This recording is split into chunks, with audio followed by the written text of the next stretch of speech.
नमस्कार विद्यार्थियों। आज के असाइनमेंट के क्वेश्चंस के ऊपर अपन चर्चा कर लेते हैं, क्योंकि सिर्फ एक विद्यार्थी ने ही सारे क्वेश्चंस के जवाब सही दिए हैं, तो कुछ समस्याएं आप लोगों की रही होंगी। पहला सवाल था, इसने पूछा था कि लीप ईयर में 53 संडे होंगे, इसकी क्या प्रोबेबिलिटी है।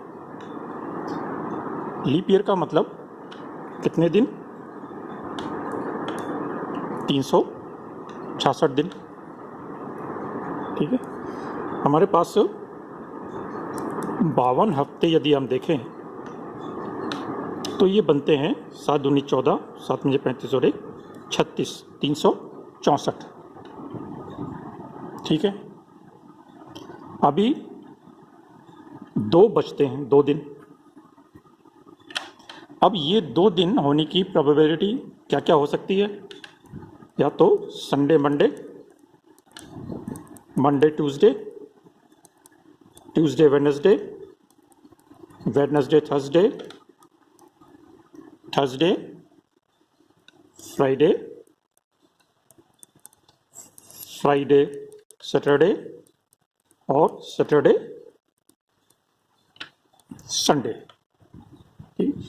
ये 2 दिन बन सकते हैं बाकी के जो 2 बचे हैं उनमें। तो इसमें से देखिए कितने हैं, 1 2 3 4 5 6 और 7, यानी टोटल 7 संभावनाएं बनती हैं। और इन 7 संभावनाओं में से एक संडे यहाँ पर आ रहा है और एक संडे यहाँ पर आ रहा है। तो टोटल संडे कितने दिन में आया, कितनी बार में? 2 बार में। तो इसलिए इसकी संभावना कितनी हो जाएगी? 2/7। इसलिए हमारे पहले वाले का जवाब होगा 2/7। दूसरा क्वेश्चन था जिसमें ये पूछा था कि यदि कोई एक प्रश्न हल करने की प्रोबेबिलिटी ए विद्यार्थी की 1/2 है, बी विद्यार्थी की 1/3 है, सी विद्यार्थी की 1/4 है और डी विद्यार्थी की 1/5 है। 4 विद्यार्थी हैं और इन 4 विद्यार्थियों के द्वारा किसी प्रश्न के हल करने की प्रायिकता या संभावना 1/2, 1/3, 1/4 और 1/5 है। तो प्रश्न हल हो जाए, इसकी प्रायिकता क्या होगी, ये निकालना था हमें। इसको हम कैसे निकाल सकते हैं कि यहाँ पर हल होने की प्रायिकता 1/2, तो हल ना होने की प्रायिकता 1 - 1/2 यानी 1/2। ये प्रश्न हल ना होने पाने की प्रायिकता हो गई किसकी? विद्यार्थी ए द्वारा। इसी तरह विद्यार्थी बी द्वारा हल होने की प्रायिकता 1/3 है, तो ना हल हो पाने की प्रायिकता 1 - 1/3। 1 में से माइनस करेंगे क्योंकि टोटल प्रायिकता हमारी 1 से अधिक नहीं होगी। ये कितना हो गया?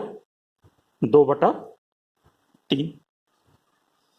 तीसरा विद्यार्थी जिसकी प्रश्न हल करने की प्रायिकता 1/4 है, हल ना कर पाने की प्रायिकता 1 - 1/4 यानी 3/4। और पांचवा विद्यार्थी जिसके हल कर पाने की प्रायिकता 1/5 है, उसके सवाल या प्रश्न हल ना कर पाने की संभावना 1 - 1/5 = 4/5। तो ये हमने 4 विद्यार्थियों द्वारा प्रश्न हल ना हो पाने की प्रायिकता निकाली है। तो चारों विद्यार्थियों द्वारा प्रश्न हल ना हो पाने की प्रायिकता क्या होगी? इन चारों का गुणनफल, यानी 1/2, 2/3, 3/4, 4/5। ये हो जाएगी चारों विद्यार्थियों द्वारा प्रश्न हल ना कर पाने की प्रायिकता। तो आप इसको काट लीजिए, 2 से 2 गया, 3 से 3 गया, 4 से 4 गया, बचा कितना? 1/5। तो प्रश्न चारों विद्यार्थियों द्वारा प्रश्न हल ना कर पाने की प्रायिकता हो गई 1/5। तो प्रश्न हल हो पाने की प्रायिकता कितनी हो जाएगी? 1 माइनस 1/5 इक्वल टू 4/5। ये हमारे दूसरे प्रश्न का आंसर होगा। तीसरा प्रश्न ट्रू और फॉल्स पे था, उसका करेक्ट आंसर ट्रू था।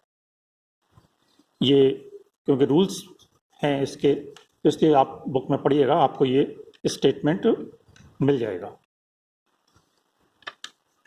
चौथा सवाल था कि 2 पासे फेंके जाएं और उनमें कम से कम एक पासे में 6 का अंक आना चाहिए। ठीक है, एक पासा यदि फेंका जाए तो उसमें क्या प्रोबेबिलिटी बनती है? कितने? 1 से लेकर 6 तक के नंबर आएंगे, यानी 6। और दूसरा पासा भी फेंका जाए तो उसमें भी उसके 6 प्रकार बनेंगे। दोनों पासों को यदि हम एक साथ फेंकते हैं तो टोटल प्रकार कितने बनेंगे? 6 इंटू 6 यानी कि 36। तो 2 पासों को एक साथ यदि हम फेंके जाएं तब उनके जो कॉम्बिनेशन बनेंगे या प्रायिकता बनेंगी वो 36 होंगे। अब इन 36 में से प्रश्न है कि कम से कम एक पासे में 6 होना चाहिए। तो हमारे कॉम्बिनेशन आप बना के देख लीजिए क्या क्या बनेगा। 1 और 6, 2 और 6, 3 और 6, 4 और 6, 5 और 6 और 6 और 6। ठीक है, पहला पासा और दूसरे पासे का। इसी तरीके से इसको फिर आप लिख सकते हैं 6 और 1, 6 और 2, 6 और 3, 6 और 4, 6 और 5। और 6 और 6 दोबारा नहीं लिखा जाएगा क्योंकि वो पहले यहां पर आ चुका। तो टोटल कितनी संभावनाएं बनी? 11, जिसमें कि किसी एक पासे में 6 का अंक है। तो इसलिए टोटल इसकी जो प्रायिकता हो गई कि कम से कम एक पासे में 6 का अंक आना चाहिए, वो कितना हो गया? 11/36। ठीक है, ये उसका आंसर हो जाएगा। 5वां प्रश्न है कि 3 पासे फेंके गए और इन 3 पासों में संख्याओं का योग 15 से अधिक है।